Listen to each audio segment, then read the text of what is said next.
ആഴ്ചപ്പാട്, അതെ, കാഴ്ചപ്പാട്. കാഴ്ചപ്പാടിലേക്ക് എല്ലാ മാന്യ പ്രേക്ഷകർക്കും സ്വാഗതം. തദ്ദേശ സ്വയംഭരണ സ്ഥാപനങ്ങളിലേക്കുള്ള തെരഞ്ഞെടുപ്പ് സമാഗതമായി.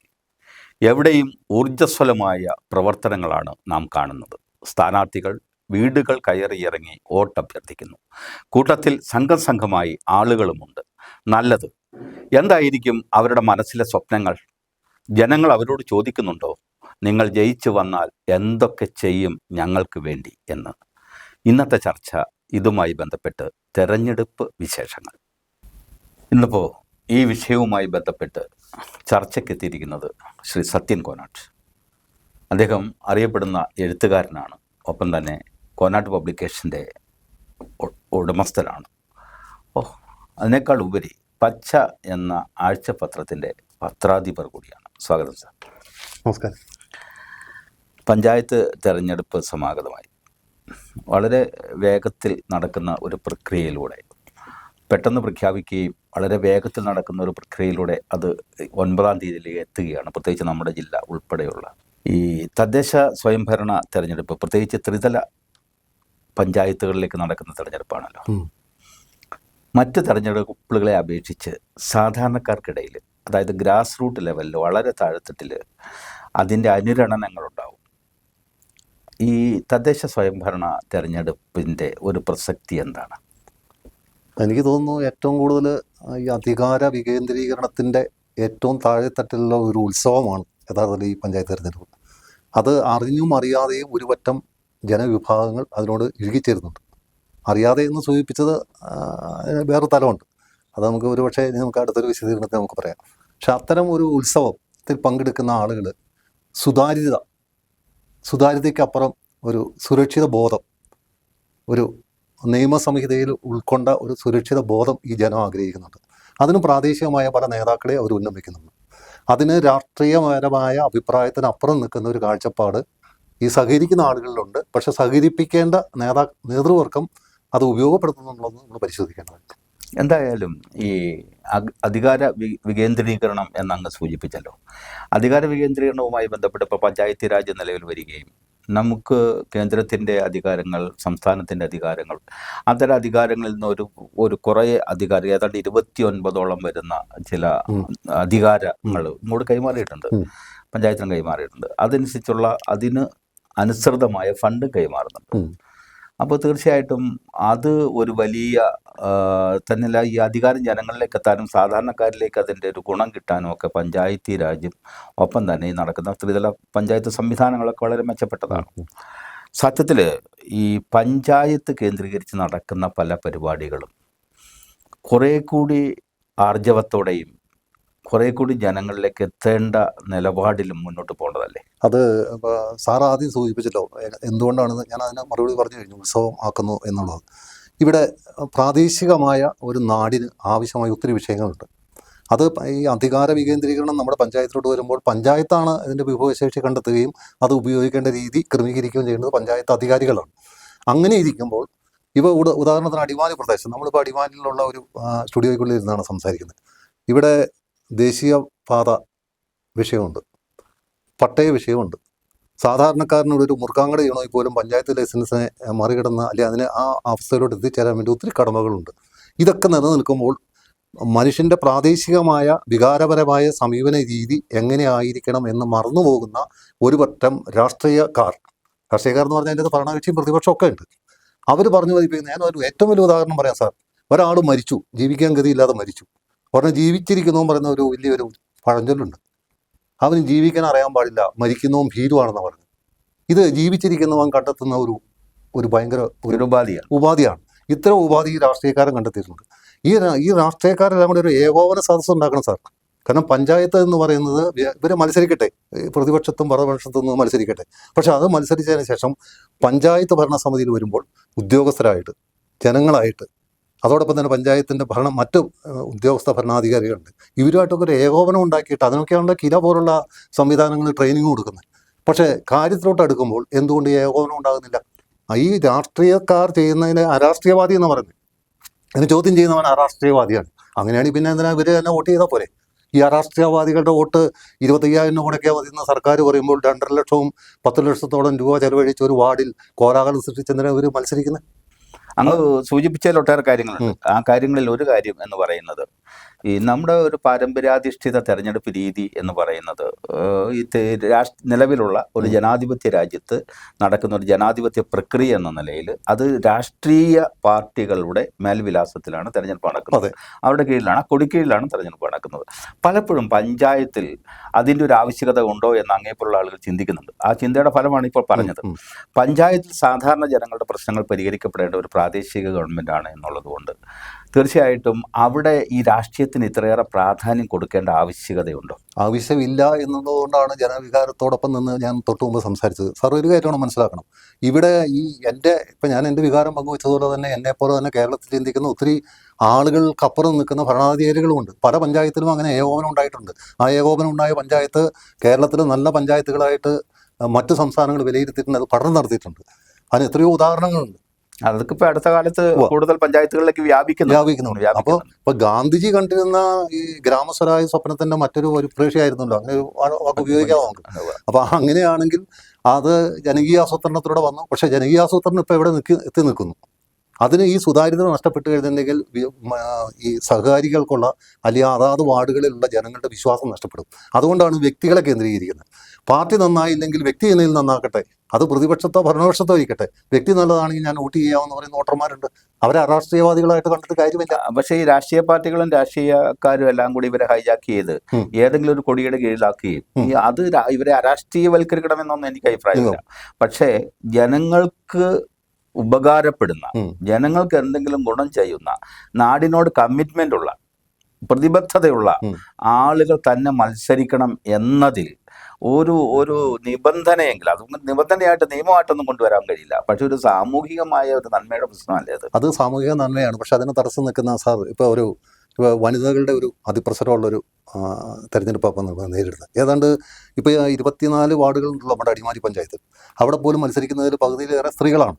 അപ്പോൾ അതുകൂടാതെ മറ്റു സംവരണങ്ങളുണ്ട്. അപ്പോൾ ഈ ജാതീയത, മതാന്ധത, പിന്നെ മറ്റു പരിഗണന, ഇതെല്ലാം അവിടെ വെച്ച് വരുമ്പോഴത്തേക്കും ജനറൽ വാർഡിനെ പോലുള്ളൊരു വാർഡിൽ മത്സരിക്കാൻ നമ്മൾ ഇഷ്ടപ്പെടുന്ന ഒരു വ്യക്തിയെ ചിലപ്പോൾ കിട്ടിയെന്നിരിക്കില്ല. പാർട്ടി തീരുമാനിക്കുകയാണ്. ഭരണപക്ഷത്തായാലും പ്രതിപക്ഷത്തായാലും. സ്ത്രീകൾ ഒരു ഉദാഹരണം നമ്മൾ മനസ്സിലാക്കുക സാർ. അബ്ദുൽ ഖാറിനെതിരെ മക്കാർ മത്സരിക്കുന്നു. ഈ മത്തായിക്കെതിരെ മത്സരിക്കുന്നത് മർക്കോസാണ്. അതാത് ജാതിപ്പെട്ടവരെയാണ് ഓരോരോ പാർട്ടിയും തിരഞ്ഞെടുക്കുന്നത്. എന്നിട്ട് പറയുന്നത് ഞങ്ങൾക്ക് ജാതീയത ഇല്ല, മതമില്ല, അതില്ല, ഇതില്ല എന്ന് പറയുന്നു. പക്ഷേ കണ്ണുള്ളവൻ കാണുന്നുണ്ട്, അരിയാഹാരം കഴിക്കുന്നവന് ശ്രദ്ധിക്കുന്നുണ്ട്. അതുകൊണ്ടാണ് ഞാൻ ആദ്യം സൂചിപ്പിച്ചത്. അപ്പൊ നമ്മൾ ഈ മതേതരം, മതനിരപേക്ഷത എന്നൊക്കെ പറഞ്ഞ് ഉദ്ഘോഷിക്കുകയും ഭരണഘടനയിൽ എഴുതി വെച്ചിരിക്കുന്നതാണ് നമ്മൾ നടപ്പാക്കുന്നത് എന്നൊക്കെ പറയുന്നതിൽ ഈ പറയുന്ന അർത്ഥങ്ങളൊന്നുമില്ല. ഒരർത്ഥമില്ല സാർ. അതിന്റെ ഏറ്റവും വലിയ തെളിവല്ലേ ഇവിടെ ജീവനും സ്വത്തിനും സംരക്ഷണം വേണമെന്ന് ഇന്ത്യൻ നിയമ സംഹിതയിലെ ആദ്യത്തെ വാചകമാണ്. ഏത് വ്യക്തിക്ക്, ഏത് നിയമത്തിനാണ് ഇവിടെ സംരക്ഷണമുള്ളത്? ഇപ്പോൾ തന്നെ സ്ത്രീകളെ ബലാത്സംഗം ചെയ്തു പറയുന്നത് സ്ത്രീകൾ ഒരു ഭാഗത്ത്, അത് രാഷ്ട്രീയക്കാരൻ്റെ അതിപ്രസരം കൂടുന്നു, അവൻ്റെ അഴിമതി മറുഭാഗത്ത്. നേരെ നിന്ന് സംസാരിക്കാൻ വരെ ഇടതും വലതും നോക്കാതെ നേരെ നിന്ന് മനുഷ്യൻ്റെ മുഖത്ത് നോക്കി സംസാരിക്കാൻ പറ്റിയ രാഷ്ട്രീയ നേതാക്കളുടെ എണ്ണം കുറഞ്ഞു വരുന്നു എന്നുള്ളതാണ് ഈ നാടിൻ്റെ ഏറ്റവും വലിയ ആപത്ത്. എന്ന് പറഞ്ഞാൽ ജനങ്ങളോടുള്ള പ്രതിബദ്ധത കുറഞ്ഞു വരുന്നു എന്നല്ലേ? ജനങ്ങളുടെ ഉത്തരവാദിത്തം നിർവഹിക്കുന്നില്ല. സാർ, ഞാൻ പറഞ്ഞേ ചുരുങ്ങിയ പൈസ, ഇപ്പൊ ഇലക്ഷൻ കമ്മീഷൻ എന്ന് പറയുന്നത് ഇത്ര രൂപ മുടക്കിയ ഒരു വാർഡിൽ നിന്ന് മത്സരിക്കാമെന്ന് പറയുന്നു. സാറിന് തോന്നുന്നുണ്ടോ ആ പറയുന്ന തുകയിൽ ഒരു മത്സരം നോട്ടീസ് അടിച്ചിറക്കി ഒരു വാർഡിൽ ഒരു മെമ്പർക്ക് മത്സരസ്ഥാനത്ത് നിൽക്കാൻ പറ്റുമെന്ന്? അതിപ്പോ ഒരാളെ സ്ഥാനാർത്ഥിയെ കൊണ്ടുവന്ന് മത്സരിപ്പിക്കാൻ വേണ്ടി ഈ ആളുകൾ, ഇതിന്റെ സംഘാടകരല്ല ഈ രാഷ്ട്രീയക്കാരൊക്കെ ഒരു വീട്ടിൽ ചെല്ലുവാണെന്നിരിക്കുന്നത്, പുതിയ ഒരാൾ മത്സരിക്കാൻ ഞങ്ങളുടെ പാർട്ടിയിൽ നിന്ന് മത്സരിക്കണമെന്ന് പറയുമ്പോൾ അവർ പറയുന്ന ന്യായം ഒരു 25,000 രൂപ ഉണ്ടെങ്കിൽ ഒരു വാർഡിൽ മത്സരിക്കാമെന്ന ആദ്യം പറയുന്നത്, ഇവരെ പറഞ്ഞ് പഠിപ്പിക്കുന്നത്. ഒരു 25,000 രൂപ നിങ്ങൾ മുടക്കിയാൽ മതി, ആ 25,000 രൂപ കൊണ്ട് നമുക്ക് മത്സരിക്കാൻ കഴിയുമെന്ന. സത്യത്തിൽ പോസ്റ്റ് അടിക്കാൻ തികയില്ല, അല്ലെങ്കിൽ നോട്ടീസ് അടിക്കാൻ തികയില്ല ഇത്. അപ്പൊ അങ്ങ് പറഞ്ഞ പോലെ ഒരു വാർഡിൽ മത്സരിക്കാൻ വേണം ഒരു 10 ലക്ഷം രൂപയെങ്കിലും. അപ്പോൾ ഈ 10 ലക്ഷം രൂപ മുടക്കി ഒരു പഞ്ചായത്തിൻ്റെ ഒരു വാർഡിൽ അധികാര സ്ഥാനത്ത് എത്തുന്ന ആള്, ഇപ്പോൾ സാറിൻ്റെ പേര് ജോസ് എന്നാണ്, എൻ്റെ പേര് സത്യൻ എന്നാണ്. ഞാൻ നാളെ മെമ്പറായി കഴിഞ്ഞാൽ പിന്നെ എനിക്ക് ചില അധികാരത്തിൻ്റെ ഗർവ് എന്നെ ബാധിക്കുക. എൻ്റെ ഭാവത്തിൽ, രൂപത്തിൽ, എൻ്റെ വസ്ത്രധാരണത്തിൽ. പിന്നെ എന്നെ സത്യൻ സാറിന് വിളിക്കണം. ഈ സാറിനുള്ള പ്രയോഗത്തിൻ്റെ അർത്ഥം എന്താണെന്ന് സാർ അധ്യാപനം എന്ന് എനിക്ക് സാറിന് അറിയാമല്ലോ. ഇവിടുത്തെ പാടത്ത് പണിയെടുക്കുന്ന, രാവന്തിയോളം തൊഴിലിടങ്ങളിൽ പണി ചെയ്യുന്ന, അവൻ്റെ ആനുകൂല്യങ്ങൾക്ക് വേണ്ടി ശബ്ദം ഉണ്ടാക്കുന്ന പാർട്ടി തന്നെയാണ് പറയുന്നത് ഈ അടുത്ത നാളിൽ മുണ്ടക്കൈ സാറ് കണ്ടില്ലേ നമ്മുടെ നാട്ടിൽ നടന്ന ഈ കേരളത്തിൽ നടന്ന ഏറ്റവും വലിയ ദുരന്തമാണ് മുണ്ടക്കൈ ചൂരൽമല. ചൂരൽമല. ആ ചൂരൽമലയിൽ ഉണ്ടായിരുന്ന പാടത്ത് പണിയെടുക്കുന്നവന് വരമ്പത്ത് കൂലിയെന്നും അതോടൊപ്പം തന്നെ നാട് നന്നാക്കാൻ വേണ്ടി ഏറ്റവും കൂടുതൽ കഷ്ടപ്പെട്ടത് ഈ വിദ്യാഭ്യാസമുള്ള മുതലാളിമാരല്ല, മറിച്ച് അത് പണിയെടുക്കുന്ന വിദ്യാഭ്യാസം ഇല്ലാത്ത തൊഴിലാളികളാണ്. അവരാണ് ഇത് മിടുക്കിയാക്കിയെന്ന്, വയനാട് മിടുക്കിയാക്കിയെന്ന് പറഞ്ഞാൽ അതേ പാർട്ടി ഭരിക്കുമ്പോഴാണ് അവിടെ ഈയിടെ അവർക്ക് ആനുകൂല്യം കൊടുത്തത് 1,50,000 രൂപയായിട്ട് കുറഞ്ഞു. അതും തദ്ദേശ ഭരണ തെരഞ്ഞെടുപ്പ് പ്രഖ്യാപിച്ചതിന് ശേഷം മാത്രമാണ് ഈ ആനുകൂല്യം പ്രഖ്യാപിക്കുന്നത്. ഇതെന്താണിത്? അപ്പോൾ അവനവൻ്റെ പാർട്ടി അവനവൻ്റെ പിണിയാളുകൾക്കും വേണ്ടി മാത്രം ഒത്താശ ചെയ്യുന്ന ഒരു ഭരണവർഗവും അതോടൊപ്പം തന്നെ അതിനെ ചോദ്യം ചെയ്യാത്ത മറ്റൊരു പ്രതിപക്ഷവും. ഇത് കേരളം കണ്ടു മടുത്തു. അതുകൊണ്ടുകൂടി ഒരു പുതിയ സംവിധാനം അനിവാര്യമാണ്. അതെ, ഈ പുതിയൊരു സംവിധാനത്തിന് കീഴിൽ നമ്മുടെ രാഷ്ട്രീയ പാർട്ടി പെട്ടെന്ന് മാറും എന്നൊന്നും നമുക്ക് ചിന്തിച്ചുകൂടാ. കാരണം അങ്ങനെയൊക്കെ അതൊക്കെ ഒരു സംവിധാനത്തിന്റെ കീഴിലാണ് ഇപ്പോൾ പോകുന്നത്. പക്ഷെ നമ്മൾ ഈ ചില നയങ്ങളിൽ നമുക്ക് ജനങ്ങൾ ശ്രമിച്ചാൽ മാറ്റം വരും. സാറേ, നമുക്ക് സമൂലമായിട്ട് മാറ്റം വേണ്ട, പടിപടിയായിട്ട് മാറിയാൽ മതി. പക്ഷെ ഇവിടെ എവിടെയോ ഒരു സുതാര്യത നമുക്ക് ആവശ്യമില്ലേ? ഇന്നലെ ഞാൻ സൂചിപ്പിച്ചതാണ് സാർ. ഇന്നലെ വരെ ഞാൻ മെമ്പറാകുമ്പോൾ എൻ്റെ സാമ്പത്തിക ആസ്തി എന്താണ്? ഞാൻ 5 വർഷം ഭരിച്ചു കഴിയുമ്പോൾ ഞാൻ സാറായി മാറുന്ന ഞാൻ പിന്നെ എന്തുകൊണ്ടാണ് സാർ ഇവർ വീണ്ടും വീണ്ടും മത്സരിക്കുന്നത്? എല്ലാവർക്കും അവസരം വേണ്ടേ? അവിടെ ഒരു പോയിന്റ് ഉണ്ടല്ലോ. പ്രധാനമായിട്ടും ഈ മത്സരിച്ച് 2-3 തവണയൊക്കെ മത്സരിച്ചവർ പിന്നെ എന്താണ് ഇതിന്റെ പിന്നാലെ? അത് അങ്ങ് സൂചിപ്പിച്ച ഈ അധികാരത്തിന്റെ തണലാണോ? സാറേ, മഹാനായ AKG രാഷ്ട്രീയ പ്രവർത്തകനായിരുന്നു, ലോകം അംഗീകരിക്കുന്ന നേതാവായിരുന്നു, കമ്മ്യൂണിസ്റ്റ് പ്രസ്ഥാനത്തിന്റെ നല്ലൊരു നേതാവാണ് AKG. അദ്ദേഹത്തിന്റെ ആത്മകഥയെ പറയുന്നുണ്ട്, ഒരു പാർലമെന്റേറിയൻ ആയിരിക്കുക എന്ന് പറഞ്ഞാൽ അവൻ ലോകത്തിലെ ഏറ്റവും വലിയ സുഖിവാനായിരിക്കുന്നു. ഈ സുഖം അനുഭവിച്ചു കഴിയുമ്പോഴത്തേക്കും പിന്നെ ഈ താഴെത്തട്ടിലോട്ട് കസേര മാറാൻ അവൻ ആഗ്രഹിക്കുന്നില്ല. ഈയിടെ എവിടെയോ കിട്ടു, ഒരു 90 വയസ്സുള്ള ഒരു പുള്ളി വീണ്ടും മത്സരിക്കാൻ തയ്യാറാവും. അദ്ദേഹത്തിന് സീറ്റ് കിട്ടാതാരനാണ് 2-3 ദിവസം ആശുപത്രിയിലായെന്നും കേട്ടു. ഈ ധനമോഹികളുടെ അപ്പോൾ അധികാരം പങ്കിടുന്നത് എന്തിനാണ്? ഈ അധികാരം സുതാര്യതയ്ക്ക് വേണ്ടിയാണോ അതോ പണസമ്പാദ്യത്തിന് വേണ്ടിയാണോ? ഇത് ജനം സംശയിക്കുക. രണ്ടും ഉണ്ടാവും. അതായത് ഈ പണം കയ്യിൽ വന്നു കഴിയുമ്പോൾ മനുഷ്യന് തോന്നുന്ന മറ്റൊരു കാര്യമാണ് അധികാരം. ഈ അധികാര കസേരയിൽ കയറി ഇരുന്ന് കഴിഞ്ഞാൽ പിന്നെ ഒരു കാരണവശാൽ ആ കസേര വിടാൻ പാടില്ല.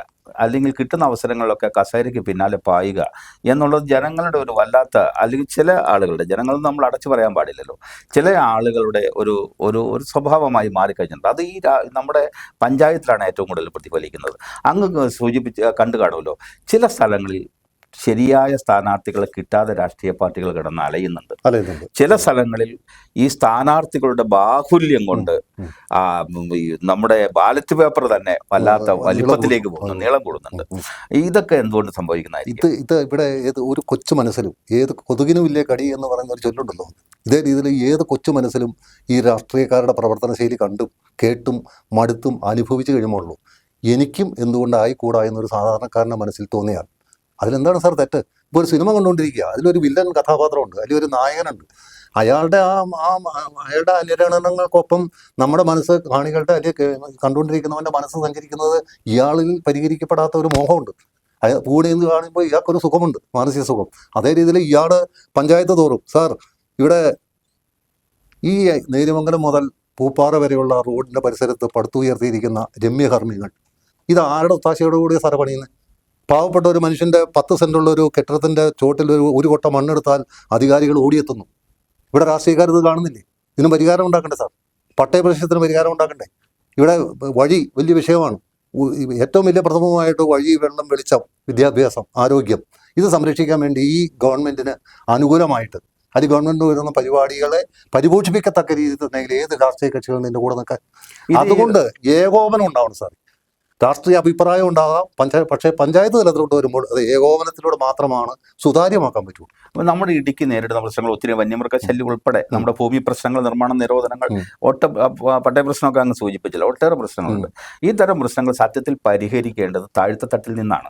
കാരണം അവിടുത്തെ ഒരു വിഭവ സമാഹാരത്തിലൂടെയും അവിടുത്തെ പ്രശ്നങ്ങൾ കണ്ടെത്തുകയും ആ പ്രശ്നങ്ങൾ പഞ്ചായത്ത് തലത്തിൽ തന്നെ പരിഹരിച്ചു വിട്ടു പോകാനുള്ള സത്യത്തിൽ അതിനുള്ള അധികാരമൊക്കെ പഞ്ചായത്തിന് പലപ്പോഴും ഉണ്ട്. പക്ഷെ എന്നിട്ടും പഞ്ചായത്തുകൾ കാര്യമാത്ര പ്രസക്തമായ എന്ന് പറഞ്ഞാൽ ജനോപകാരപ്രദമായ കാര്യങ്ങൾ പഞ്ചായത്തിൽ നടക്കുന്നില്ല എന്നൊരു ആക്ഷേപം നിലനിൽക്കുകയാണ്. ആക്ഷേപം നിലനിൽക്കണമെങ്കിൽ സാർ ഒരു പൊതുപ്രവർത്തകൻ, സാർ ഇപ്പോൾ ഒരു സാഹിത്യ രംഗത്ത് പ്രവർത്തിക്കുന്ന ആളാണ്, വാർത്താമാധ്യമ രംഗത്തുള്ള ആളാണ് സാർ.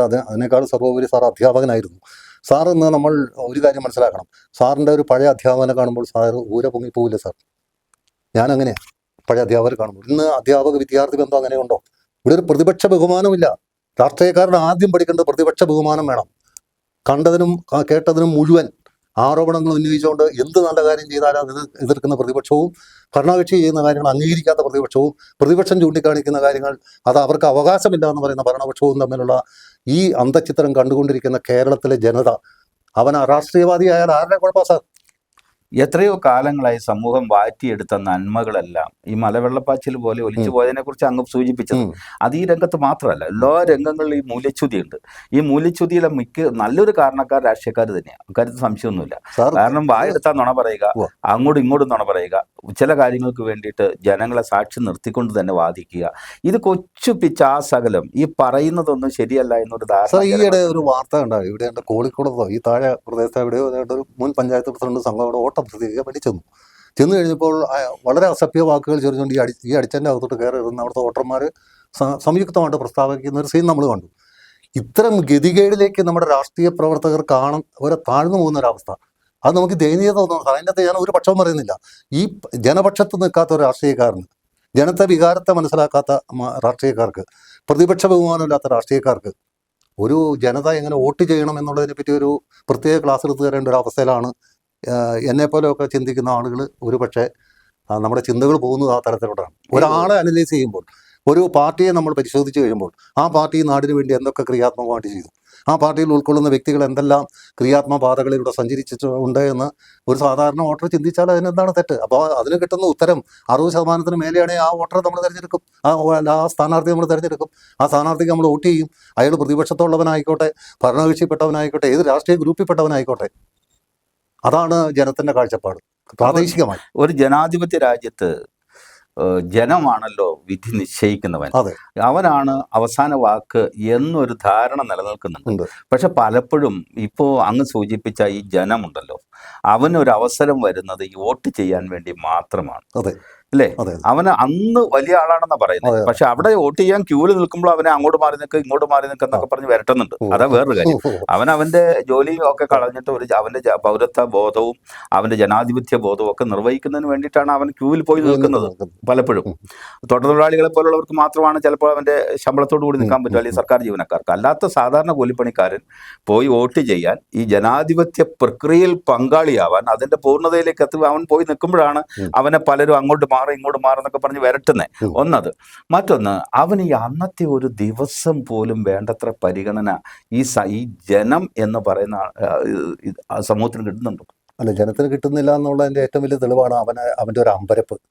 ഇപ്പോൾ ഒരു വീട്ടിലോട്ട് ഒരാൾ വോട്ട് തേടി ഒരു സ്ഥാനാർത്ഥിത്വം വന്നിരിക്കട്ടെ, ഏത് കക്ഷിയിൽപ്പെട്ട ആളുമായിക്കട്ടെ, ഒരു വീട്ടിലോട്ട് ഒരാൾ കടന്നു വരുമ്പോൾ അയാൾക്ക് ആശയപരമായ എതിർപ്പുണ്ടാവാം ഈ വീട്ടുകാരന്. പക്ഷേ സാർ കുഴപ്പമില്ല, ഞങ്ങൾ ചെയ്തേക്കാം, ഞങ്ങൾ ചെയ്യില്ല എന്ന് പറഞ്ഞ് വിടുന്ന ആളുകളുടെ, ഇപ്പം നമ്മൾ കുറച്ച് മുമ്പ് സൂചിപ്പിച്ച് താഴെ ഇവിടെ ഒച്ചപ്പാടുണ്ടാക്കി അപൂർവ ഇടങ്ങളിൽ മാത്രമേ. ഞാൻ ഈയിടെ ഇടുക്കിക്ക് കണ്ട് യാത്ര ചെയ്തപ്പോൾ അവിടെ എഴുതി വെച്ചിട്ടുണ്ട്, ഒരു രാഷ്ട്രീയക്കാരനും എൻ്റെ വീട്ടിലോട്ട് വോട്ട് ചോദിച്ച് വരരുത് പറഞ്ഞിട്ട് ഒരു ബോർഡ് കണ്ടു. അപ്പോൾ അത്ര അമർഷമുള്ള ആളുകളൊക്കെ ഒറ്റപ്പെട്ട സംഭവങ്ങളാണ്. പക്ഷെ ഭൂരിപക്ഷം ജനങ്ങളും ഒരു ജനാധിപത്യ സംവിധാനത്തിൽ അതിൻ്റെ ഏറ്റവും മർമ്മപ്രധാനമായ ഒരാളെ പ്രതീക്ഷിക്കുന്നുണ്ട്. എന്നെ സഹായിക്കാൻ, ഞങ്ങളെ കേൾക്കുന്നതോടൊപ്പം തന്നെ ഞങ്ങളുടെ വിഷയങ്ങൾ പരിഹരിക്കാൻ ഒരു നേതാവ് ഉണ്ടാവുക, ഒരു ലീഡർ ഉണ്ടാവുക, ഞങ്ങളോടൊപ്പം നിൽക്കുന്ന ആളുണ്ടാവണമെന്ന് ഓരോ പ്രദേശത്തും ഓരോരുത്തർ ആഗ്രഹിക്കുന്നുണ്ട്. ആ ഇച്ഛാശക്തിയുള്ള ആളുകളെ കണ്ടെത്തുന്നതിനിടയിൽ രാഷ്ട്രീയവും മതവും കൂടിക്കലരുമ്പോഴാണ് നമ്മുടെ പ്രാദേശികവാദം പൂർണ്ണമാകാതെ പോകുന്നതെന്നാണ് ഇപ്പോൾ പഠിച്ചിട്ട് എനിക്ക് എളിയ രീതിയിൽ മനസ്സിലാക്കാൻ സാധിക്കും. അപ്പോൾ വേണ്ടപ്പെട്ട ഒരാൾ സമൂഹത്തിൽ നിന്ന് ഉയർത്തു വരികയും അല്ലെങ്കിൽ ഉയർന്നു വരികയും ആ ആള് ഒരു നേതൃസ്ഥാനത്തേക്ക് വളരുകയും വേണം. അതിനകത്ത് രാഷ്ട്രീയ മതഭേദം എന്നെ സംഭവിക്കേണ്ടതാണ്. പക്ഷെ അതിനെയാണ് നമ്മൾ പലപ്പോഴും ഭിന്നിപ്പിച്ച് രാഷ്ട്രീയത്തിന്റെ പേരിൽ, മതത്തിന്റെ പേരിൽ. സർക്കാർ തന്നെ പറയുന്നുണ്ടല്ലോ, കില പോലുള്ള ഒരു ട്രെയിനിങ് കോഴ്സ്, അത് ട്രെയിനിങ് സെന്റർ. ആ ട്രെയിനിങ് സെന്ററിൽ പോലും ഇത് ഏകോപനം മാത്രമാണ് അവിടെ ഉണ്ടാക്കിയെടുക്കുന്നത്. എങ്ങനെയാണ് നിങ്ങൾ പബ്ലിക്കിനോട് ഇടപെടേണ്ടത്? പഞ്ചായത്ത് രാജ് കാണുന്ന സ്വപ്നം എങ്ങനെ നമുക്ക് പൂർണ്ണീകരിക്കാൻ പറ്റും? അതിൻ്റെ അകത്ത് വിവേചനങ്ങളില്ലല്ലോ. ആ വിവേചനമില്ലായ്മ നമുക്ക് പ്രായോഗികതലത്തിൽ എത്തുമ്പോൾ മാത്രമാണ് ഇത് പൂർണ്ണിയാൻ സാധിക്കുകയുള്ളൂ. ഇത് പൂർണ്ണിച്ചെങ്കിൽ മാത്രമാണ് സുതാര്യമാണെന്ന് വാർഡിലെ ജനങ്ങൾക്ക് ബോധ്യപ്പെടുകയുള്ളൂ. അത് ബോധ്യപ്പെടുത്തി കൊടുക്കേണ്ട ബാധ്യത പഞ്ചായത്ത് ഉദ്യോഗസ്ഥന്മാർക്കുണ്ട്, പഞ്ചായത്ത് മെമ്പർമാർക്കുണ്ട്, പഞ്ചായത്തിനെ ഭരിക്കുന്ന തദ്ദേശ വകുപ്പിൻ്റെ മന്ത്രിക്ക് വരെയുണ്ട്. അത് പരിശോധിക്കപ്പെടേണ്ടതല്ലേ സാർ? അത് പ്രാദേശിക ഗവൺമെന്റ് ആണല്ലോ ഇവർ പ്രാദേശിക ഗവൺമെന്റ് എന്ന് നമ്മൾ വിളിക്കുകയും ഇവർക്ക് പ്രാദേശികമായ ചില എന്ന് പറഞ്ഞാൽ ജനങ്ങളുടെ അടിസ്ഥാനപരമായ കാര്യങ്ങൾ പരിഹരിക്കുകയും വേണ്ടവരാണ്. അല്ല, പരിഹരിക്കാൻ വേണ്ടി പ്രോത്സാഹിപ്പിക്കുന്നുണ്ട് സാർ. എത്രയോ പഞ്ചായത്തുകൾക്ക് നല്ല പഞ്ചായത്തിനുള്ള അവാർഡുകൾ കൊടുക്കുന്നുണ്ട് സർക്കാർ. അങ്ങനെയാണെങ്കിൽ പിന്നെ എല്ലാം സുതാര്യമായിട്ട് നടക്കുന്നുണ്ടെങ്കിൽ പിന്നെ ഈ അവാർഡിൻ്റെ ആവശ്യമില്ല. അപ്പോൾ ശ്രദ്ധിക്കപ്പെട്ട അല്ലെങ്കിൽ നല്ല രീതിയിൽ പ്രവർത്തിക്കുന്ന പഞ്ചായത്തുകളെ പ്രോത്സാഹിപ്പിക്കാൻ വേണ്ടി സർക്കാർ സന്നദ്ധമാണ്. അല്ല, അങ്ങ് കാണാറുണ്ടല്ലോ നന്നായി പ്രവർത്തിക്കുന്ന എത്രയോ ജനപ്രതിനിധികളുണ്ട്, ഇല്ലേ? എപ്പോഴും ജനങ്ങളോടൊപ്പം രാപ്പകൽ നിൽക്കുകയും ജനങ്ങളുടെ പ്രശ്നങ്ങൾ ഇടപെടുകയും. ഇപ്പൊ അങ്ങ് ശ്രദ്ധിച്ചു കാണും, ചില പഞ്ചായത്തുകളിലെ സ്ഥാനാർത്ഥികൾ ജയിച്ചു നിൽക്കുകയാണ്. ജയിച്ചു നിൽക്കാനുള്ള കാരണം എന്തായിരിക്കും? അവർ കഴിഞ്ഞ കാലങ്ങളിൽ ചെയ്ത ചില പ്രവർത്തനങ്ങളുണ്ട്. സാറേ, ഇപ്പോൾ പണ്ടൊക്കെ നമ്മൾ പോലീസിൽ വരുമ്പോൾ പണ്ടത്തെ പോലീസ് നിക്കർ പോലീസിനൊക്കെ ഒരു പക്ഷേ സാർ ഓർമ്മയുണ്ട്, നമ്മൾ പ്രായം ചെന്ന ആളുകൾക്ക്. ഇപ്പോഴാണല്ലോ ഫാൻറ്റും കോട്ടും മറ്റ് രീതി പോലീസിൻ്റെ സമീപനം തന്നെ മാറി. കേരള പോലീസ് എന്ന് പറഞ്ഞാൽ നല്ലൊരു അഡ്രസ്സ് ഉണ്ട്. പക്ഷേ ആ പോലീസിൽ പോലും റിട്ടയർഡായ ചില പോലീസുകാരെ പിന്നീടുള്ള ഒരു ജീവിതം ഭയങ്കര ദുർമുഖങ്ങളാണ് അയാൾ കാണേണ്ടി വരിക. സമൂഹം അംഗീകരിക്കുന്നില്ല. നല്ല രീതിയിൽ പ്രവർത്തിച്ച ഒരാൾക്ക് പിന്നീട് ഒരു അവസരം കിട്ടുക സ്വാഭാവികമാണ്. പക്ഷേ ഈ പ്രക്രിയയിൽ ജനാധിപത്യ മര്യാദ അനുസരിച്ച് 2-3 സ്ഥാനങ്ങൾ അലങ്കരിച്ച ഒരു നേതാവ്, 2 വട്ടം പഞ്ചായത്ത് മെമ്പറായ ഒരാൾ, സ്വാഭാവികമായിട്ടും അയാൾ രാഷ്ട്രീയം പറയുന്നുണ്ടെങ്കിൽ ആ രാഷ്ട്രീയ പ്രസ്ഥാനത്തിൻ്റെ അകത്ത് ചൂടും ചൂരും ഉള്ള എത്ര ചെറുപ്പക്കാരുണ്ട്, അല്ലെങ്കിൽ ചെറുപ്പക്കാരികളുണ്ട്. അവർക്ക് അവസരം കൊടുക്കുന്നതിന് പകരം ഇപ്പം ആദ്യം സൂചിപ്പിച്ച ഞാൻ AKGയുടെ കഥ പറഞ്ഞതുപോലെ ഈ അധികാരത്തിൻ്റെ സുഖം, താക്കോൽ സ്ഥാനങ്ങളിലിരിക്കുന്ന സുഖം നഷ്ടപ്പെടുത്തരുതെന്നുള്ള സ്വാർത്ഥ താല്പര്യം സംരക്ഷിക്കാൻ വേണ്ടിയാണ് ഈ പണി ചെയ്യുന്നത്. ഈ ഇളം തലമുറ എന്ന് പറയുന്ന ഒരു വിഭാഗത്തെ ഈ വളർന്ന തലമുറ പരിഗണിക്കാതെ പോകുന്നത് പലപ്പോഴും രാഷ്ട്രീയത്തിൽ വല്ലാത്ത ഒരു കോൺട്രഡിക്ടറിയാണ്. ഇത് ഒരിക്കലും അങ്ങനെ സംഭവിക്കുക, ഇതൊരു വല്ലാത്ത വൈപരീത്യമാണ്. എന്തുകൊണ്ടാണ് ഇളം തലമുറയ്ക്ക് ഒരു വേണ്ടത്ര സാധ്യതകൾ കൊടുക്കാത്തത്?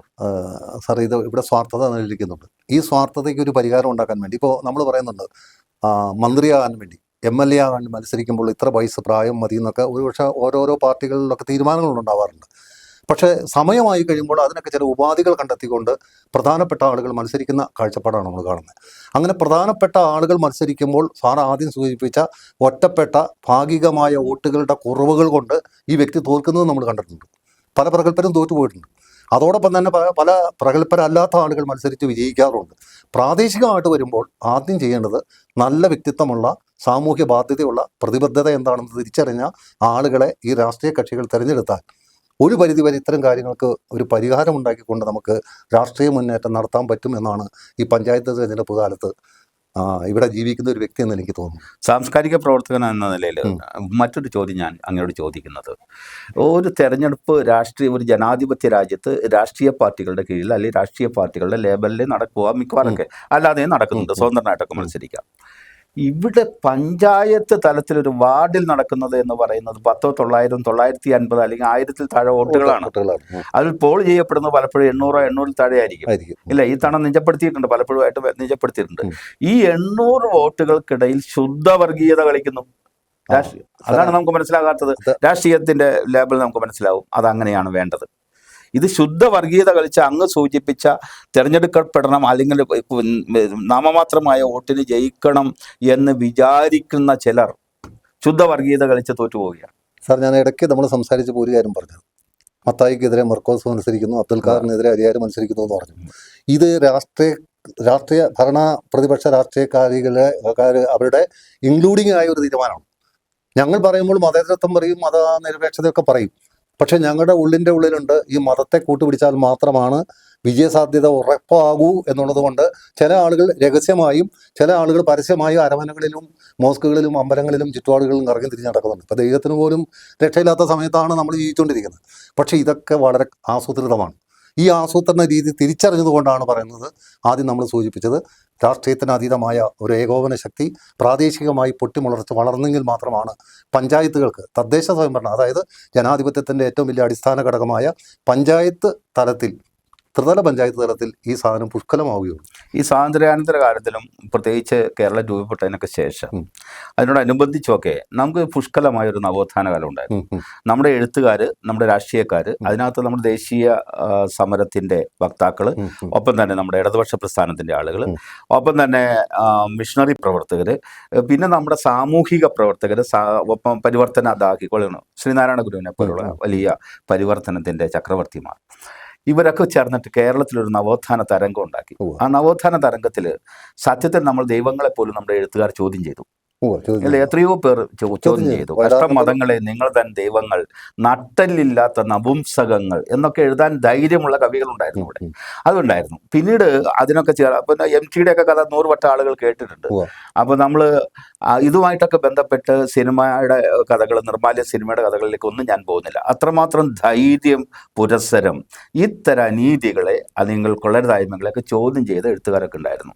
അവിടെ നിന്നാണ് നമ്മളിപ്പോൾ പിന്നോട്ട് സഞ്ചരിച്ച് ഏതാണ്ട് ഈ മത നേതാക്കൾക്കും മതങ്ങൾ അനിവാര്യം ആണ് എന്നൊന്നും അല്ല എന്നൊന്നും ഞാൻ പറയുന്നില്ല. മതങ്ങളൊന്നും ചോദ്യം ചെയ്യാനല്ല. പക്ഷേ രാഷ്ട്രീയ പാർട്ടികൾ മതങ്ങൾക്ക് കീഴ്പ്പെട്ടു പോകുന്ന ഒരു വർത്തമാനകാല പ്രതിസന്ധിയിലൂടെയാണ് നമ്മൾ കടന്നു പോകുന്നത്. സാർ, ഈ മതം എന്ന് പറയുന്നത് യഥാർത്ഥത്തിൽ ഒരു സ്ഥായി ഭാവം നിലനിൽക്കുന്ന ഒരു പറ്റം ആളുകളെ താലോലിക്കുന്ന, ഇപ്പോൾ സംരക്ഷിച്ചു കൊണ്ടിരിക്കുന്ന ഒരു പള്ളിയിലോ അമ്പലത്തിലോ മോസ്കിനോ ഉള്ളിൽ നിൽക്കുന്ന ആളുകൾ അല്ല. മറിച്ച് എൻ്റെ അഭിപ്രായം എനിക്ക് തുറന്നു പറയാനുള്ള സ്വാതന്ത്ര്യം തരുന്നതാണ് മതം എന്ന് തിരിച്ചറിഞ്ഞ ഒരു പറ്റം ചിന്തകരും എഴുത്തുകാരും സാമൂഹ്യ പ്രവർത്തകരും സാംസ്കാരിക ശ്രേണികളും നമുക്കുണ്ടായിരുന്നു. അത് സാറ് സൂചിപ്പിച്ചത് ശരിയാണ്. പക്ഷെ മറിച്ച് ഇന്ന് സാറൊന്ന് ചിന്തിക്കൂ. സാർ എഴുത്തുകാരനാണ്, നമ്മളൊക്കെ ഈ രംഗത്ത് നിൽക്കുന്ന ആളുകളാണ്. നമ്മൾ സാംസ്കാരിക രംഗത്തെ പറ്റി ഇപ്പോൾ ഈ വോട്ടിൻ്റെ ഭാവം സംസാരിച്ചുകൊണ്ടിരിക്കുന്നത്. ഇവിടെ ഏതെങ്കിലും എഴുത്തുകാരന്, ഏതെങ്കിലും രാഷ്ട്രീയ കക്ഷി ലൈബ്രറി കൗൺസിൽ പോലുള്ള എഴുത്തുകാരുടെ സംഘടനയ്ക്കകത്ത് ഉൾപ്പെടുത്തുമോ? ഇല്ല. അവിടെ തനിക്ക് തൻ്റെ പാർട്ടിക്ക് അനുയോജ്യമായ ആളുകളെ കണ്ടുവച്ചിട്ടാണ് അവർ തിരഞ്ഞെടുക്കുന്നത്. അല്ലാതെ ഒരു നിഷ്പക്ഷമതി വരണമെന്ന് അവർ പോലും ആഗ്രഹിക്കുന്നില്ല. ഇതിനൊരു ഫ്രാക്ഷനുണ്ട്. എല്ലാ രാഷ്ട്രീയ കക്ഷികൾക്കും അവർ ഈയിടെ സാറ് ഞാനും പങ്കെടുത്ത ഒരു പുസ്തക ചർച്ചയിൽ നമ്മൾ പങ്കെടുത്തു. എന്ത് കഷ്ടമാണ് സാർ. പ്രസിദ്ധീകരിച്ച ഒരു പുസ്തകം, വായിക്കാത്ത ഒരു പുസ്തകം തലേ ദിവസം ചർച്ചയ്ക്ക് ക്ഷണിക്കുന്നു. എന്നിട്ട് ആ പുസ്തകം ചർച്ച ചെയ്യുന്നു. ആരെയാണ് വിളിക്കുന്നത്? ആരോടാണ് ഇവർ പറയുന്നത്? പണ്ട് ഞാൻ കേട്ടിട്ടുണ്ട്, ഒരു ഗാനം എന്ന് പറഞ്ഞൊരു സിനിമ മലയാളത്തിലുണ്ടായിരുന്നു, ശ്രീമാരൻ തമ്പി സംവിധാനം ചെയ്ത. ആ പടത്തിന് ജനപ്രിയ സിനിമയ്ക്കുള്ള അവാർഡ് കൊടുത്തു. ജനം കാണാത്ത സിനിമയ്ക്ക് ജനപ്രിയ അവാർഡ് കൊടുക്കുന്നത് എങ്ങനെയാണ് സാർ? അപ്പോൾ വിവരം കെട്ടവരുടെ ആളുകളുടെ അവരെ സംരക്ഷിക്കുന്ന സർക്കാർ ഉള്ളിടത്തോളം കാലം ഇതല്ല, ഇതിലപ്പുറവും നടക്കും. അതുകൊണ്ട് നമുക്ക് ശുദ്ധീകരണമാണ് ആവശ്യമെങ്കിൽ ജനാധിപത്യ പ്രക്രിയയുടെ ഏറ്റവും വലിയ പ്രഥമ സ്റ്റെപ്പാണിത്. ഇത് ഒരു ശുദ്ധീകരണത്തോടു കൂടി പോകണമെങ്കിൽ നമ്മൾ ഓരോരുത്തരും നവീകരിക്കപ്പെടേണ്ടതുണ്ട്. നമ്മൾ തിരിച്ചറിവിൻ്റെ ഒരു പാത സ്വീകരിക്കേണ്ടതുണ്ട്. ആ പാതയിൽ നമ്മൾ കണ്ടുമുട്ടുന്ന രാഷ്ട്രീയത്തിനപ്പുറം നിൽക്കുന്ന ആളുകളെ പോലും നമ്മൾ തിരഞ്ഞെടുക്കേണ്ടതായിട്ട് വരും. ഈ അധികാരമോഹികളെ നമ്മളൊന്ന് ഒറ്റപ്പെടുത്തേണ്ടതായിട്ടുണ്ട്. കാരണം 1, 2, 3 പ്രാവശ്യം അധികാര ശ്രേണിയിലിരുന്ന് കോൺട്രാക്ടറാവുകയും അധികാര സ്ഥാനങ്ങളുടെ അപ്പകഷ്ണം ആവോളം ആസ്വദിക്കുകയും ചെയ്തവൻ വീണ്ടും വന്നിട്ട് വേറെ എതിരായിട്ട് നിൽക്കുന്നത് ഏത് ഗ്രൂപ്പിൽപ്പെട്ടവനായിക്കോട്ടെ. ജനങ്ങളെ ഇങ്ങനെ തെറ്റിദ്ധരിപ്പിച്ച് മുന്നോട്ട് കൊണ്ടുപോകുന്നതിൽ മാധ്യമങ്ങൾ വലിയ പങ്ക് വഹിക്കും. മാധ്യമങ്ങൾക്ക് വാർത്ത ഉണ്ടായാൽ മതി. ഇന്ന് ഇപ്പോൾ നമ്മളൊരു മാധ്യമത്തിൽ ഇരുന്നാണ് ചർച്ച ചെയ്യുന്നത്. ഈ ചർച്ച ഇപ്പോൾ നമ്മൾ എന്താണ് സാർ ഈ ചർച്ചകൾ കൊണ്ടുള്ള പ്രയോജനം? നമ്മളൊന്ന് ചിന്തിക്കണം. ഇത്തരം ഒരു അന്തിച്ചർച്ച, ഇപ്പോൾ പല ചാനലുകളിലും അന്തിച്ചർച്ച ഉണ്ട്, ഞാൻ പലതും കാണാറില്ല. പക്ഷേ ഈ അന്തിച്ചർച്ച കൊണ്ടുണ്ടാകുന്ന പ്രയോജനം ഇവൻ്റെ റേറ്റിംഗ് വർദ്ധിപ്പിക്കുക. ചാനലുകൾ മത്സരിക്കുകയാണ്. ഒരു സ്ത്രീ വിഷയം ഉണ്ടായി, അതിൻ്റെ പുറകെ പോയി. ആ അയ്യപ്പൻ്റെ സ്വർണം കെട്ടു, അതിൻ്റെ പുറകെ പോയി. അവസാനം MLA ആരെയോ ബലാത്സംഗം ചെയ്തു, അതിൻ്റെ പുറകെ പോയി.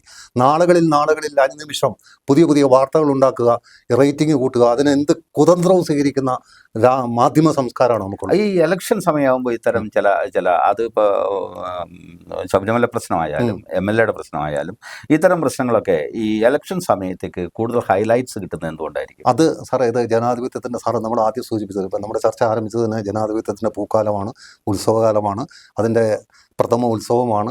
അതിൽ പങ്കെടുക്കുന്ന സാധാരണക്കാരൻ്റെ പ്രാതിനിധ്യമുണ്ട്. അവരിത് ശ്രദ്ധിക്കും. അവർ അനുനിമിഷം ആദ്യം പറഞ്ഞല്ലോ, നമ്മളൊരു ഏറ്റവും ചെറുകിടത്തട്ടിലുള്ള ഒരുത്തൻ അവൻ്റെ പഞ്ചായത്ത് ഓഫീസിൽ ചെല്ലുമ്പോൾ പഞ്ചായത്ത് അധികാരികൾ ശ്രദ്ധിക്കാതെ വരുമ്പോൾ, അവന് സർട്ടിഫിക്കറ്റ് ചെല്ലുമ്പോൾ സുതാര്യമായിട്ട് ഇടപെടാതെ വരുമ്പോൾ, സാറിനറിയാമോ ഒരു വില്ലേജ് ഓഫീസിൽ ചെന്ന് കഴിഞ്ഞാൽ അവസ്ഥ എന്നതാ, ഒരു സർക്കാർ ഓഫീസിൽ ചെന്ന അവസ്ഥ എന്നതാ? ഇവിടെ പറയുമ്പോൾ നമ്മൾ വളരെ നിന്ദ്യമായിട്ട് സംസാരിക്കേണ്ടി വരും. സർക്കാർ ഉദ്യോഗസ്ഥന്മാർക്ക് കിട്ടാത്ത എത്ര 20,000-ൽ കൂടുതൽ ശമ്പളം കിട്ടുന്നതാണ് എല്ലാ സർക്കാർ ഉദ്യോഗസ്ഥന്മാരും. അവർ ശമ്പളം കിട്ടാതെ കിമ്പളം ഉണ്ടാക്കാൻ വേണ്ടി കൈക്കൂലി വാങ്ങിക്കുന്ന ആളുകൾ ഈ രാഷ്ട്രീയക്കാരിവിടെ ഉയർന്നതാണ്. ഈ രാഷ്ട്രീയക്കാരിവിടെ ഇല്ലേ? ഇവരെയൊക്കെ നമ്മൾ അനലൈസ് ചെയ്യുന്നുണ്ട്. ഇവരെ കൃത്യമായിട്ട് നമ്മൾ നോക്കുന്നുണ്ട്. ഓരോ പാർട്ടിയിലും സംസാരിക്കുന്ന ആളുകൾ അവരൊക്കെ ട്രേഡ് യൂണിയൻ സംഘടിപ്പിച്ചിരിക്കുക, അഴിമതിക്ക് കൂട്ടു നിൽക്കുക. ഇവിടെ ഈയിടെ ഒരു പത്രത്തിൽ വാർത്ത വായിച്ച ഏതൊരു തമിഴൻ വന്നിട്ട് ഇവിടെ പണം കൊടുത്തു. ഈ പണം കൊടുത്തപ്പോൾ ഇവരെ അതിൻ്റെ കൈപ്പറ്റിയിട്ടുണ്ടോ പണം? ഇവരിവിടുത്തെ പാവപ്പെട്ട ആളുകൾക്ക് അമിതമായ പലിശയ്ക്ക് കൊടുക്കുമ്പോൾ കുബേര പോലുള്ള നിയമം ഇടയ്ക്കിടയ്ക്ക് ഉണ്ടാക്കുകയും പിന്നെ തിരുത്തുകയും ചെയ്യുന്നതിന് പകരം അങ്ങനെ ഒരു പരിപാടി ഉണ്ടെങ്കിൽ രാഷ്ട്രീയക്കാരൻ അറിയണ്ടേ? ഈ സർക്കാർ ജീവനക്കാരൻ ഒരു ഉപരിവർഗ ജീവിയാണ് എന്നൊരു തോന്നൽ അങ്ങേക്കുണ്ടായിട്ടുണ്ടോ പലപ്പോഴും? സർക്കാർ ഉദ്യോഗസ്ഥന്മാർ സാർ 1,600 രൂപ കൊടുത്തപ്പോൾ 2,000 രൂപയാക്കി. നല്ല കാര്യം, സർക്കാർ ഇത് നല്ല കാര്യം. ഞാനൊന്ന് ചോദിച്ചോട്ടെ, ഈ 1600 രൂപ 2000 രൂപയ്ക്ക് ഇപ്പോൾ ഇവിടുത്തെ കെട്ടിട നികുതി എത്ര സാറേ? ഭൂനികുതി എത്ര സാറേ? പട്ടയം കിട്ടിയിട്ടുണ്ടോ സാറേ സാധാരണക്കാരന്? രണ്ടറ്റം കൂട്ടിമുട്ടിക്കാൻ നോക്കുന്നവന് അരിവന കുറച്ചിട്ടുണ്ടോ സാറേ? ഈ സർക്കാർ ഉദ്യോഗസ്ഥന് മാത്രം കൂട്ടിക്കൊടുത്താൽ മതിയോ സാറേ? കാലാകാലങ്ങളുടെ തെരഞ്ഞെടുപ്പ് വരുമ്പോൾ എല്ലാ സർക്കാർ ഉദ്യോഗസ്ഥന്മാർക്കും കൈ നിറച്ച് സ്ഥാനം കൊടുക്കാറുണ്ടല്ലോ. എന്തിനു വേണ്ടിയാ? അടുത്ത തെരഞ്ഞെടുപ്പിൽ അധികാരം വേണം. ഇതൊക്കെ ജനം തിരിച്ചറിയുന്നുണ്ട് സാർ. അത് സാധാരണ അധികാരം ഞാനൊരു കാര്യം ചോദിക്കട്ടെ, സാധാരണ ജനങ്ങൾക്ക്, എല്ലാ ജനങ്ങൾക്കും അങ്ങ് സൂചിപ്പിച്ചതുപോലെ അവർ തിരിച്ചറിയുന്നുണ്ട് ഈ കാര്യം. അവർക്ക് അവരുടേതായ ഐഷണികത, ബൗദ്ധികത എല്ലാ ജനങ്ങൾക്കും ഉണ്ട്. ആരും ബുദ്ധിയിൽ മോശക്കാരൊന്നുമില്ല. അത് വിദ്യാഭ്യാസം ഉണ്ടെങ്കിലും ഇല്ലെങ്കിലും, ജോലി ഉണ്ടെങ്കിലും ഇല്ലെങ്കിലും ഒക്കെ ആളുകൾക്ക് സാമാന്യ ബോധം, ചിന്തിക്കാനുള്ള ബോധമൊക്കെ ഉണ്ട്. അക്കാര്യത്തിലൊന്നും ഒരു സംശയമില്ല. പക്ഷേ അങ്ങനെ ചിന്തിക്കാൻ ശേഷിയുള്ള ഈ ജനതയെ പലരും ഹൈജാക്ക് ചെയ്യുന്നുണ്ട്. ഒരു ഇലക്ഷൻ്റെ സമയമാകുമ്പോഴേക്കും രാഷ്ട്രീയക്കാർ ഹൈജാക്ക് ചെയ്യുന്നു. അതുപോലെ ഈ വർഗീയത, പച്ച വർഗീയത പറഞ്ഞ്, ഈ രക്തമാംസങ്ങൾക്കുള്ളിൽ പോലും ക്രൂരമായ മതത്തിൻ്റെ ഈ വർഗീയത പറഞ്ഞ് അവരെ അങ്ങോട്ട് കൊണ്ടുപോകുന്നു. അങ്ങനെയൊക്കെ കൊണ്ടുപോകുന്ന ഒരവസരങ്ങളിൽ സാധാരണക്കാരൻ്റെ സ്വന്തം തലച്ചോറ് കൊണ്ട് ചിന്തിക്കാനുള്ള ശേഷി നഷ്ടപ്പെടുകയാണ്. സാർ, നഷ്ടപ്പെടുന്നതിന് കാരണം, ഞാനിപ്പോൾ ഒരു മതത്തിൽപ്പെട്ട ഒരാളല്ലാന്നിരിക്കട്ടെ, ഒരു പ്രമുഖ രാഷ്ട്രീയ പാർട്ടിയുടെ പ്രവർത്തകൻ്റെ അല്ലാന്നിരിക്കട്ടെ, നാളെ ഞാൻ ഇവിടെ മരിച്ചു വീഴുന്നു. ഇവിടെ എന്നെ പൊതുശ്മശാനത്തിൽ വേണമെങ്കിൽ അടക്കാം. അതെല്ലാം മറിയാൻ പറ്റുള്ളൂ. മതവിശ്വാസി അല്ലാത്തവന് പള്ളിയിലോട്ട് ശവടത്തിന്റെ എല്ലാം പറ്റില്ല. അങ്ങനെ പൊതുശ്മശാനത്തിൽ അടക്കണമെങ്കിൽ അതിനുണ്ട് സാർ ചെലവ്, അതിനും ചെലവുണ്ട്. ഇങ്ങനെ പോലും ഇല്ലാത്ത എത്രയോ ആളുകൾ ജീവിച്ചിരിക്കുന്നതാണ് നമ്മുടെ സംസ്ഥാനം, നമ്മുടെ കേരളം. ഈ പറയുമ്പോൾ നമ്മൾ ഭയങ്കരമായിട്ട് ഗീർവാണടിക്കും. ഈ ഒരാൾ മരിച്ചാൽ കുഴിച്ചിടണം, ഒരാൾക്ക് അവൻ്റെ വീട്ടിൽ ഒരു ഭാര്യയ്ക്ക് അസുഖം വന്നാൽ പണം വേണം, അവൻ്റെ കുട്ടിക്ക് വിദ്യാഭ്യാസം വേണമെങ്കിൽ ചെലവിന് പൈസ വേണം, അവന് രോഗം വന്നാൽ പൈസ വേണം. ആകപ്പാട് ഒരു സാധാരണക്കാരൻ എന്ന നിലയ്ക്ക് ഒരു സഹകരണ ബാങ്കിലെ ആളുകളെ ആശ്രയിക്കുന്നത്. അല്ലാതെ ഇവിടുത്തെ നാഷണലൈസ്ഡ് ബാങ്കിൽ ചെന്ന് കഴിഞ്ഞാൽ അവൻ ഇരിക്കാൻ പോലും പറയില്ല. സാധാരണ കാർഷിക മേഖലയിൽ പണിയെടുക്കുന്നവരാണ് ഭൂരിപക്ഷം ഇറച്ചുകാർ. ഇവരോടൊക്കെയുള്ള സമീപനം എന്താണ് സാർ? അങ്ങനെ സമീപിക്കുന്ന ആളുകളുടെ മനസ്സിലുണ്ടല്ലോ ചത്താ കുഴിച്ചിട്ട് ഞാൻ ഈ പറഞ്ഞ കാര്യങ്ങളൊക്കെ നടക്കണം. അപ്പോൾ അവിടെ ചെല്ലുമ്പോൾ ബോർഡ് മെമ്പർ ആരാണ്? രാഷ്ട്രീയ പാർട്ടിയുടെ പ്രതിനിധിയാണോ? അവനെ വിളിച്ചിരുത്തി സംസാരിച്ചു. ലോൺ കൊടുക്കണമെന്ന് ഇയാളുടെ ശുപാർശ വേണം, സഹകരണ ബാങ്കിൽ ബോർഡ് മെമ്പറിന്റെ ശുപാർശ വേണം. ഇങ്ങനെ അറിഞ്ഞതും ചെറുതും വലുതുമായ പല കാര്യങ്ങൾക്കും പലരെയും ആശ്രയിക്കേണ്ട ഗതികേടിലോട്ട് സാധാരണക്കാരൻ ചെന്നെത്തുമ്പോൾ അറിഞ്ഞും അറിയാതെയും ഈ രാഷ്ട്രീയക്കാരൻ്റെ മുഖത്ത് നോക്കി ചിരിക്കുകയും അവൻ തോളത്ത് കിട്ടുമ്പോൾ ഉള്ളിൽ പറയുന്നത് വേറെ ആണെങ്കിൽ പോലും അറിയാതെ അവൻ ചിരിച്ചു പോകും. കാരണം ഇത്തരം കാര്യങ്ങളൊന്നും സാധിച്ചു കിട്ടണമല്ലോ. അതാണ് സാധാരണക്കാരൻ. അപ്പം ഞാൻ ചോദിച്ചു വരുന്നത്, ഈ പഞ്ചായത്ത് തെരഞ്ഞെടുപ്പ് കഴിയുമ്പോൾ അവിടെ തെരഞ്ഞെടുക്കപ്പെടുന്ന ഒരു ഭരണസമിതി, അത് പ്രതിപക്ഷവും ഭരണപക്ഷവും എല്ലാം കൂടി ചേർന്നാണ്. പഞ്ചായത്തുകളെ സംബന്ധിച്ചിടത്തോളം തെരഞ്ഞെടുക്കപ്പെടുന്ന ഭരണസമിതി എന്ന് പറയുന്നതിൽ പ്രതിപക്ഷവും ഭരണപക്ഷവും ഇല്ല, അവരൊന്നാണ്. തിരഞ്ഞെടുക്കപ്പെടുന്നവരെല്ലാം ഒന്നാണ്. അവർക്ക് ഇതിന്റെ അധികാരങ്ങൾ അങ്ങോട്ട് വീതം വയ്ക്കുകയാണ്. അങ്ങനെ വീതം വെച്ച് വരുന്ന ഇവർ സത്യം പറഞ്ഞാൽ ഒരു പഞ്ചായത്തിന്റെ ഏരിയയിലെ പ്രശ്നങ്ങൾ കാണുകയും പരിഹരിക്കുകയും അതിനെ സമഗ്രമായി കണ്ട് വികസിപ്പിക്കാനുള്ള പ്ലാൻ തയ്യാറാക്കുകയും വേണം. എല്ലാ പഞ്ചായത്തിലും പ്ലാനിംഗ് ഒക്കെ നടക്കുന്നുണ്ട്. അങ്ങനെ അറിയാലോ, വികസന രേഖ തയ്യാറാക്കുന്നുണ്ട്, വർഷാവർഷം ഗ്രാമസഭ കൂടുന്നുണ്ട്, പ്രശ്നങ്ങളൊക്കെ പരിഹരിക്കുന്നു. പക്ഷേ അടിസ്ഥാനപരമായി ഒരു പഞ്ചായത്തിനെ എങ്ങനെ ഉയർത്തിക്കൊണ്ടുവരാം എന്നതിനെ സംബന്ധിച്ച് ശാസ്ത്രീയമായ ഒരു പഠനം നടക്കേണ്ടതല്ലേ? സാറ് പറഞ്ഞത് വളരെ സ്വീകാര്യമായ ഒരു നിബന്ധനയാണ് ഇപ്പോൾ പറഞ്ഞത്. ഇത് നമ്മൾ ഈ ഒരു വിഷയം ചർച്ചയ്ക്ക് വെക്കേണ്ടതാണ് സാർ. ചർച്ചയ്ക്ക് വെക്കേണ്ടതാണെന്ന് പറഞ്ഞ കാരണം ഈ പഞ്ചായത്ത് തെരഞ്ഞെടുപ്പിൽ പ്രതിനിധികളായിട്ട് തിരഞ്ഞെടുക്കുന്ന ആളുകൾ ഏകോപനം ഉണ്ടാക്കുന്നു. ഈ ഏകോപനത്തിൽ കക്ഷി രാഷ്ട്രീയം മറന്നിട്ട് ഇപ്പോൾ ഇവിടെ ചിലപ്പോൾ രാഷ്ട്രീയ വിഷയങ്ങളൊക്കെ ഉണ്ടാകുന്ന സർവകക്ഷി യോഗം വിളിക്കാറുണ്ട്. സർവകക്ഷി നമ്മുടെ പല ആപത്ഘട്ടങ്ങളിലും സർവകക്ഷി യോഗം വിളിച്ചു ചേർക്കുന്ന ഒരു അവസ്ഥ നമ്മൾ കണ്ടിട്ടുണ്ട്. അവിടെയൊക്കെ എന്തുകൊണ്ടാണ് ഇവർ ഒന്നിക്കുന്നത്?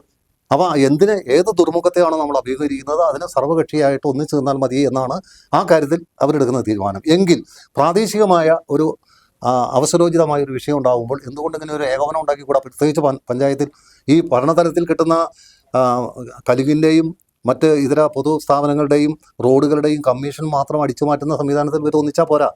മറിച്ച് ജനങ്ങൾക്ക് ഉതകുന്ന, ഇപ്പോൾ അടിമാലിയെ സംബന്ധിച്ച് തന്നെ പറയുകയാണെങ്കിൽ എന്തെല്ലാം വിഷയങ്ങളുണ്ട് സാർ. ഇവിടെ മാറി അങ്ങോട്ടും ഇങ്ങോട്ടും കാല് മാറുകയും തിരിഞ്ഞും മറിഞ്ഞും ഇവിടെ ഭരണം വന്നു. എന്തുകൊണ്ടാണ്? സർക്കാരിന് ജനത്തിന് പ്രയോജനമില്ല. ഇവർ തമ്മിലുള്ള മത്സരത്തിൽ നഷ്ടപ്പെടുന്നത് വികസന പ്രവർത്തനങ്ങളുടെ സുതാര്യമായ ഒഴുക്കാണ്. ആ മത്സരം ഒഴിവാക്കിയിട്ട് ജനത്തിന് പ്രയോജനകരമായ മാറ്റത്തിന് ഉതകുന്ന നല്ലൊരു നവീന ആശയം കൊണ്ടുവരുന്ന, പ്രത്യേകിച്ച് ഇവിടുത്തെ സാധാരണ ജനങ്ങളോടൊപ്പം നിൽക്കുന്ന, അവൻ്റെ വികാരവിചാരങ്ങൾക്കനുസരിച്ച് പഠിക്കുകയും അതോടൊപ്പം തന്നെ അവനെ തിരുത്തേണ്ടതായിട്ടുണ്ട്. ഇപ്പം ഞാൻ അഭിപ്രായം പറയുന്നു, എൻ്റെ അഭിപ്രായം വിലപ്പെട്ടതാണെന്നില്ല. പക്ഷേ എൻ്റെ അഭിപ്രായത്തിൽ പോരായ്മയുണ്ടെങ്കിൽ തിരുത്തി തരാനുള്ള രാഷ്ട്രീയ ബോധമുള്ള ഒരു ഐക്യനിര ഉണ്ടാവണം. അതിനകത്ത് അത് സാർ മത്സരിക്കുന്നവന് മാത്രം പോരല്ലോ, വോട്ട് ചെയ്യുന്നവനും വേണ്ട ഈ രാഷ്ട്രീയ ബോധവും ഒപ്പം തന്നെ മതേതര സാറ് ബോധവും അതിനുത്തരം ജനാധിപത്യ ബോധവും. സാറ് ആദ്യം അതിനുത്തരം പറഞ്ഞു കഴിഞ്ഞു. അവനിപ്പോൾ വോട്ട് ചെയ്യുന്നവൻ പല രീതിയിലുണ്ട് സാർ. ഒരു ബിരിയാണി വാങ്ങിച്ചു കൊടുത്താൽ വോട്ട് ചെയ്യുന്നവരുണ്ട്, ഒരു കുപ്പി മദ്യം വാങ്ങിച്ചു കൊടുത്താൽ വോട്ട് ചെയ്യുന്നവരുണ്ട്, ഒരു കുപ്പി മദ്യമല്ല വേറെ എന്തെങ്കിലും ഒരാഴ്ചത്തേക്കുള്ള വട്ടച്ചെലവിന് കൊടുത്തു കഴിഞ്ഞാൽ മാറിയും മറിഞ്ഞ് പ്രവർത്തിക്കുന്ന ആളുകളെ നമ്മളിപ്പോൾ ഇടയിൽ കാണുന്നുണ്ട്. ഇത്തരം ആളുകളുടെ ഇടയിലാണ്, വിവിധ വികാരങ്ങൾക്കിടയിലൂടെയാണ് നമ്മൾ കടന്നു പോയിക്കൊണ്ടിരിക്കുന്നത്. ഇവിടെ ഏറ്റവും ജനാധിപത്യത്തിൻ്റെ ഏറ്റവും അങ്ങേത്തലത്തേക്ക് നമ്മൾ പോകണമെങ്കിൽ നമുക്കൊരു വഴി വേണം. ആ വഴി ശുദ്ധമായിരിക്കണം, അതിനകത്ത് അഴിമതി രഹിതമായിരിക്കണം. ആ അഴിമതി ഇല്ലാതെ എന്തിനാണ് സാർ ഇവർക്ക് സിറ്റിംഗ് ഫീസ്? സർക്കാർ അതുവരെ ഏർപ്പെടുത്തിയിട്ടുണ്ടല്ലോ. സുതാര്യമായി എത്രയോ സംഭവങ്ങളുള്ള നാട്ടിലാണ് നമ്മൾ ജീവിക്കുന്നത്. ആ സുതാര്യതയ്ക്ക് മുഴുവൻ കോട്ടം തട്ടാവുന്ന രീതിയിലുള്ള സമീപനമാണ് പൊതുപ്രവർത്തകരുടെ ഇടയിൽ നിന്നും താക്കോൽ സ്ഥാനങ്ങളിൽ ഇടയിൽ നിന്നും വരുന്നതെങ്കിൽ അതിന് മാറ്റം ഉണ്ടാവും. തീർച്ചയായിട്ടും സാർ. അവസാനമായി സമയത്തിന്റെ കുറവുകൊണ്ടാണ് നമ്മൾ അവസാനിപ്പിക്കുന്നത്. വോട്ടർമാർ ബൂത്തിലേക്ക് നീങ്ങുമ്പോൾ അവരുടെ മനസ്സിൽ എന്തായിരിക്കണമെന്നാണ് അങ്ങ് വിചാരിക്കുന്നത്? പ്രാദേശികമായ വിഷയങ്ങൾക്ക് പരിഹരിക്കാൻ തക്ക ഒരു നല്ല നേതാവ് ഞങ്ങൾക്ക് ഉണ്ടാകണമെന്ന് ഭൂരിപക്ഷം ജനങ്ങളും ആഗ്രഹിക്കുന്നുണ്ട് എന്ന് തന്നെയാണ് ഞാൻ മനസ്സിലാക്കുന്നത്. ജനങ്ങൾക്കൊപ്പം നിൽക്കുന്ന, അവരുടെ പ്രശ്നങ്ങൾ പരിഹരിക്കുന്ന, അവരെ മറ്റു ഉച്ചനീചത്വങ്ങൾ ഒന്നുമില്ലാതെ, അല്ലെ മതവൈരങ്ങളോ ഒന്നും കഴിയാതെ. സാർ, ചില നേതാക്കന്മാരൊക്കെ റോഡിലൂടെ സഞ്ചരിക്കുമ്പോൾ അവർ വേണ്ട ഈ മറ്റേ യന്ത്രമനുഷ്യൻ പോകുന്ന പോലെ പോയിക്കൊണ്ടിരിക്കുക. നല്ല വെള്ള വസ്ത്രം ധരിക്കട്ടെ, നല്ലതാണ്. പക്ഷേ അതും ധരിച്ചൊരു സ്മാർട്ട് ഫോണും പിടിച്ച് ഇങ്ങനെ പോകുന്ന ഒരു നേതാവിന് ജനത്തിന് ആവശ്യമില്ല. അവൻ്റെ മുഖത്ത് നോക്കി ഒന്ന് ചിരിക്കാൻ പാടില്ല സാർ. അവൻ്റെ വിഷയം എന്താണെന്ന് ചോദിക്കാൻ പാടില്ല സാർ. അവൻ്റെ വിഷയത്തിന് എന്തെങ്കിലും പരിഹാരം ഉണ്ടെങ്കിൽ ഞാൻ ഉണ്ടാക്കി തരാമെന്ന് പറയാം, അല്ലെങ്കിൽ തരാൻ പറ്റില്ല എന്ന് പറയാൻ പാടില്ല സാർ. തീർച്ചയായിട്ടും അങ്ങനെ ജനങ്ങളെ നോക്കി ചിരിക്കുകയും അവരുടെ പ്രശ്നങ്ങൾക്ക് പരിഹാരം കാണുകയും അവരോട് ഒരു ധാർഷ്ട്യവുമില്ലാതെ വിനയാന്വിതമായി പെരുമാറുകയൊക്കെ ചെയ്യുന്ന ആളുകളോടാണ് ജനങ്ങൾക്ക് താല്പര്യം. ആ കാര്യത്തിൽ സംശയമില്ല. തീർച്ചയായിട്ടും വളരെ സന്തോഷമുണ്ട്. എങ്ങനെയുള്ള ആളുകളെ ആയിരിക്കണം ജനം തിരഞ്ഞെടുക്കേണ്ടത് എന്നതിനെ സംബന്ധിച്ചൊരു കാഴ്ചപ്പാട് അങ്ങ് വളരെ വ്യക്തമായി, സുവ്യക്തമായി, സുതാര്യമായി സംസാരിച്ചു. വളരെ നന്ദിയുണ്ട് മീഡിയാറ്റിൽ വന്നതിനും ഈ കാര്യങ്ങൾ ചർച്ച ചെയ്തതിനും. നമസ്കാരം.